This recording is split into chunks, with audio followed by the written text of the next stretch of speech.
अरे तुला वाटतंय खरं शीतला जा म्हटली म्हणून उद्या तिला सोडून जाताना उमरा ओलांडताना जर ती नाही म्हणली तर शीतले बाकी काय बी करायला सांग मला, फक्त आर्मी सोडायचं कधीच सांगू नको. तेवढं नाही होणार माझ्याच्यानं.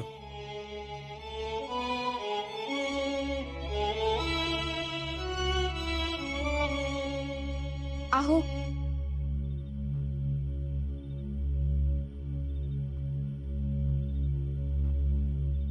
अहो काय जेवाय वाढू का? नको, भूक नाही मला. जरासं खाऊन घेतलं असतं तर. नको.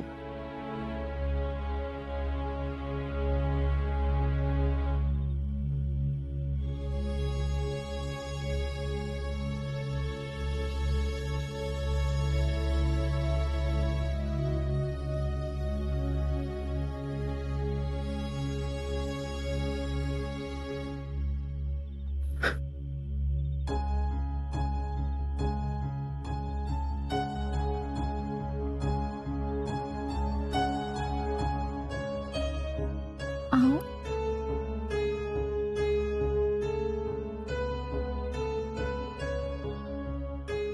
शीतले आपला इथे गेलाच नाही असं वाटतं ग. असं वाटतं की उद्या सकाळी माळा पाहायला जाईल ना, तेव्हा तिकडे उभा असेल आणि मला म्हणाल आजा चल रेस लावायची का. अहो शांत व्हा आधी, एकदम शांत व्हा. आता अजिबात काय बोलू नका, शांत पडून राहा.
अगं पहाटेचे 3 वाजल्यात, एवढ्या लवकर कशाला उठलीस?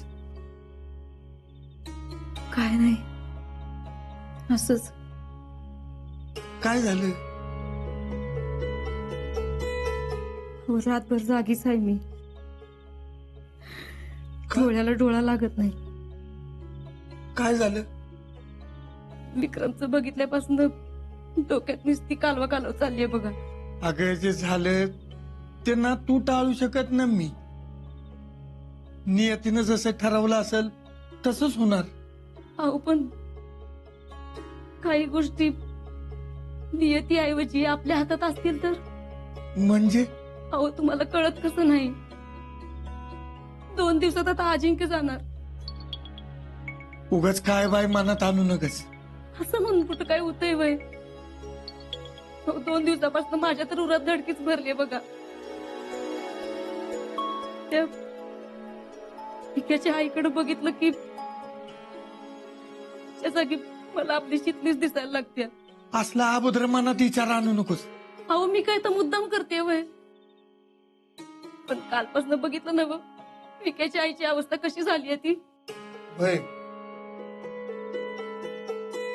तिच्यावर जी वेळ आली ती कुणावर पण आणू नकोस रे बाबा. असं साकडं घातलंय मी त्या पांडुरंगाला. तुम्ही माझं ऐका. अजिंक्यना तिकडे जाण्यापासून थांबवलं तर? पण असं कसं सांगायचं? ते मला काय बी माहित नाही. काय पण करा, पण त्यांना जाऊ देऊ नका. बर, बघू. बघू बिगू काय नाही. आपल्या पोरीच्या बाबतीत असं काय घडलं तर या नुसत्या कल्पनेनंच मला कापरं भरतय. ते काय नाही, त्यांना म्हणावं दुसरं काय बी करा. अख्खं आयुष्य पडलंय हो आपल्या शीतलचं. बर, बोलतो मी अजिंक्यची. तू झोप आता, झोप.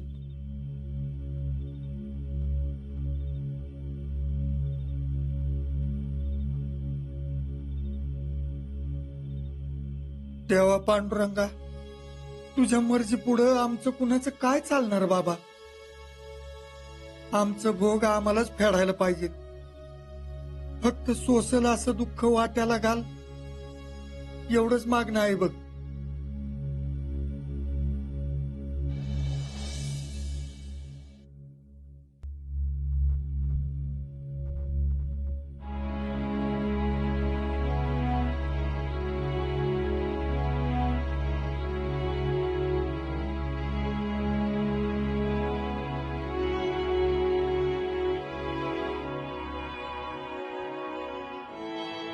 जीजे, काय ग? काय झालं? काय नाही रे, आज आपल्या तायडीची आठवण लई येते मला. जीजे, मला कळते तुझ्या मनात काय चाललंय ती. मला आजाची काळजी लई वाटते बघ. जीजे, आजाला पण लहानाचा मोठा केला, त्याला सांभाळलं.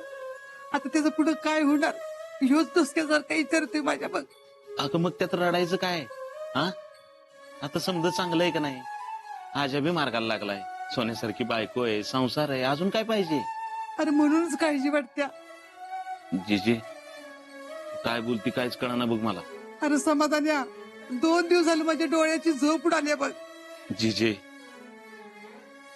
विक्रमच्या जाण्यानं समद्यांच तसं झालंय बघ. पण जीजे, तू काळजी करू नकोस. अरे पिकेच्या तोंडाकडे बघितलं तर पोटात बडबड येते माझ्या. कसं व्हायचं रे त्या पोरीचं? अगं समजा गाव आहे त्यांच्या पाठीमाग, हा, आपण आहेच की. अरे तरी पण तरणा ताटा योग गमावलाच का नाही तिनं?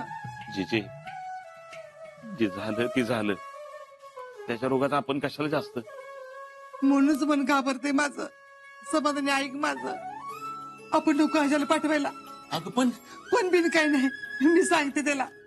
माझं ऐकल तो बघ, ऐकल. नग नग आता लगेच बोलू नकोस त्याच्याशी असलं काय. अरे लगेच म्हणजे आता 2 दिवसांनी तिची जायची वेळ आली की. पण जीजे, अगं त्यानं ट्रेनिंग पूर्ण केलंय, हा, असं निम्म्यातनं माघारी वळणं मला नाही पटत. अरे आपल्याला तिच्याशिवाय दुसरं कोण आहे र? आणि वर जाऊन मी तायडीला काय जबाब देऊ? नको नको, आपण त्याला नाही पाठवायचं. नाही नाही अगं, तो नाही ऐकायचा. ऐकतोय, काय झालं नाही ऐकायला? आपण त्याच्याशी बोलू, त्याला समोर बसवून त्याला समजावून सांगू.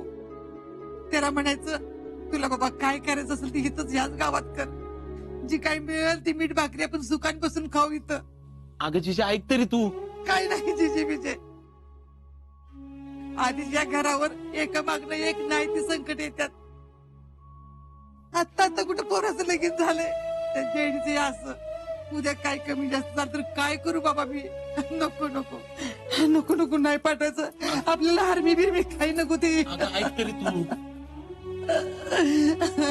जीजे,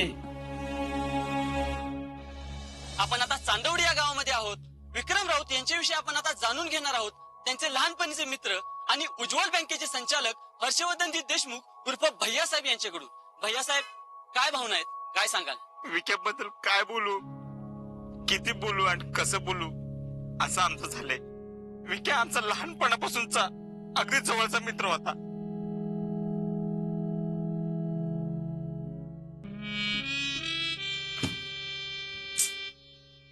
आईला अर्धाच इंटरव्ह्यू ठेवला बघ त्यानं. भैया, तुम्ही झकास बोललाय बरं का. अरे काय झकास, ते विकेसन माझं रिलेशनशिप जरा स्ट्रॉंग करायला पाहिजे होतं मी. म्हणजे जर अजून इमोशनल वाटलं असतं. चुकलंच माझं. अहो नाही भैया, अख्खं गाव नाव काढतंय तुमचं. कसलो भारी भैया बोलतात म्हणतात सगळे. हा? बाय. खरं मग भैया जो आज गेला असता ना तर अजून खरं इमोशन बाहेर आले असते बघ माझ्या. अहो वेट भैया वेट, 2 दिवसात ते बी जाईल. मग काय हे मेन महत्वाचा मुद्दा. इथं गावातल्या लोकांनी बघून उपयोग नाही. पक्षीश्रेष्ठींनी पण बघितला पाहिजे, त्यांचा फोन आला पाहिजे. डोंट वरी भैया, हा व्हिडिओ सगळीकडे मोबाईलवर व्हायरल केलाय मी. आणि 4 पोरं बसवल्यात वायफाय लावून. खरं? हा, आणि त्यांना जरी टीव्हीवर बघायला वेळ मिळाला नाही ना, मोबाईलवर बघणार हे फिक्स. आणि फोन नाही आला तर भैया मी एक आयडिया देऊ क्या? क्वालिटी आहे का? एकदम जबरदस्त क्वालिटी आहे बघा. जम्या आयडिया जर क्वालिटी नसल, उजव्या हाताला बसलाय बर का. अहो नाही भैया, क्वालिटीच आहे. भैया त्यांचा फोन आला नाही ना, आपणच त्यांना फोन करायचा. शहीद विक्रम राऊत यांच्या घरी भेट देण्यासाठी बोलूया. हा? वाघ आहे तू माझा वाघ. देवा थँक्यू. अशी 2 अनमोल माणसं माझ्या आयुष्यात पाठवण्यासाठी. मेरे 2 अनमोल रतन. पण यावर नुसते 2 दिवस चर्चा चालून उपयोग नाही. विके गेल्यानं आपल्याला लई मोठा मुद्दा मिळालाय.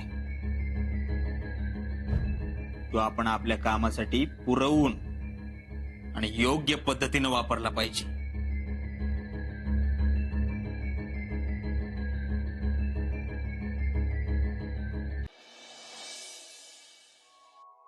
जेडे, ए जेडे, जेडे, अगं काय भैरीस का काय? काय ग मम्मी, पेपर वाचते ना मी. आली मोठी पेपर वाचणार.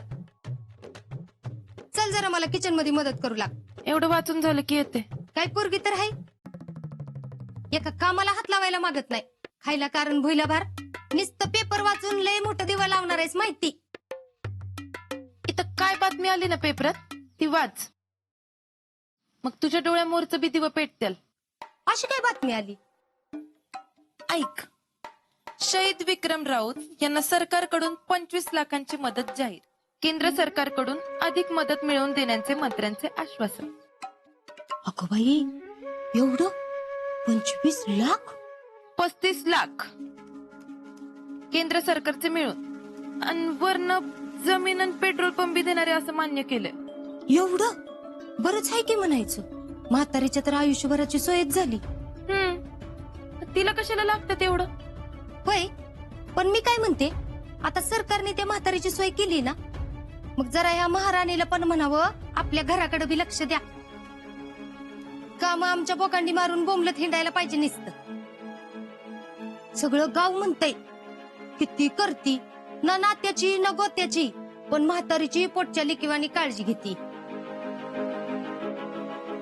बघू की एवढं पैसे मिळणार आहेत त्यातलं काय देती काय माहित बाई, पण मावशी मावशी म्हणून घेईन पण. होय, मग म्हणाव तिकडच जाऊन राहा, नाहीतरी नुसती झोपायपुरतीच येते. असं सहजासहजी घर सोडणाऱ्यातली बाई ती. असू दे, मी बी मस्त पुष्पा भैटे आहे. काय आला का? झाली का तिकडची कामं? नाही म्हणजे नाही, मग काय आता आम्हाला बोलवायला आली का काय? आम्ही अहो, आपल्या पण घरातली कामं आहेत, आपलं बी घरदार आहे, कामं असतात. कामं करायची मग जायचं लोकांची सेवा करायला. आम्ही काय नाही म्हणतोय.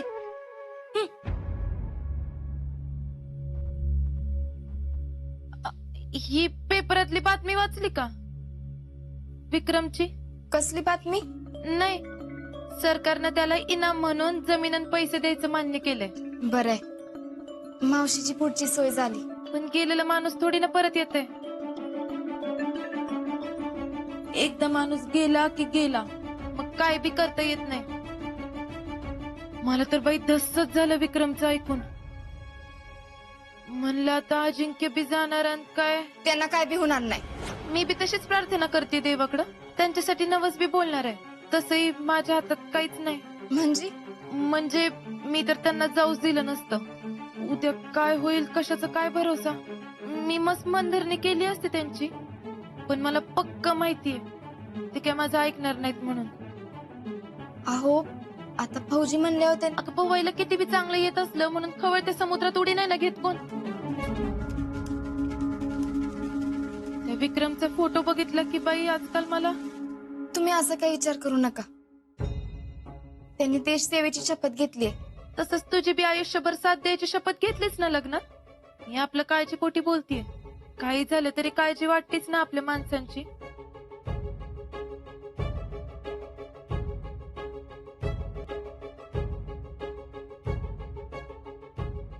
मला तर विक्रमच्या आईकडे बघवतच नाही बघ.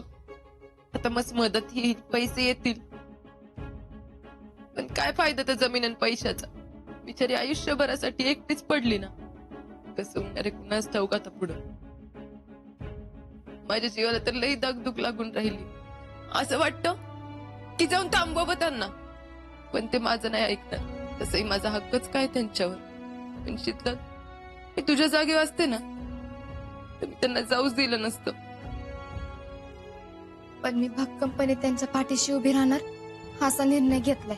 कुठला बी निर्णय घेताना खूप विचार करून घ्यायला लागतो शीतल. मला सांग, त्यांच्या माघारी तुझ्या पाठीशी भक्कम उभं राहणार कोण नको का? पहिल्यांदा बोलायला आपल्याला लई छान वाटतं.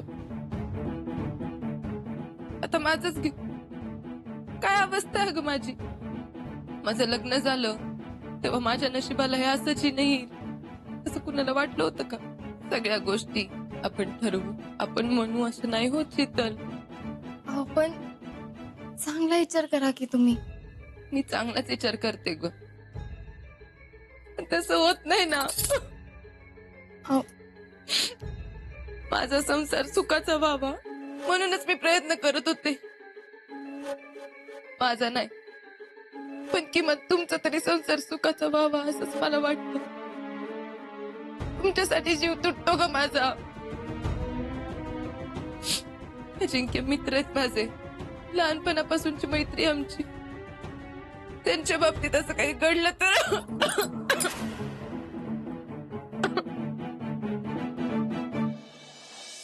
इथले माझ्यासारखं जीवन तुमच्या नशिबी आलेलं मला नाही का बघवणार. तुम्ही मैत्रीण आहेस माझी, तुमच्यासाठी जीव तुटतो का माझा. माझ्या गज्जीतेपणी मुडत्यासारखं जगणं कुणाला नको यायला. अहो तुम्ही असं काय बोलताय. आम्ही आहे की तुमच्यावर. ते बोलायला झालं ग, मस्त हे घर माझ्या नावावर, पण हेच घर मला खायला उठतं. आजूबाजूला मस्त सगळे लोक असतात, पण एकटं एकटं वाटतं मला. वर देखलं सगळ्यांशी बोलून चालून राहते मी, पण हक्काचं असं कोणीच नसतं ग बोलायला. लोक काय बोलतील त्या भीतीने ना कुठं जाता येतं ना काय करता येतं. नवऱ्याशिवाय नको नको होतं ग. ही असली जिंदगी जगण्यापेक्षा मरण आलेलं कधी पण बरं ग.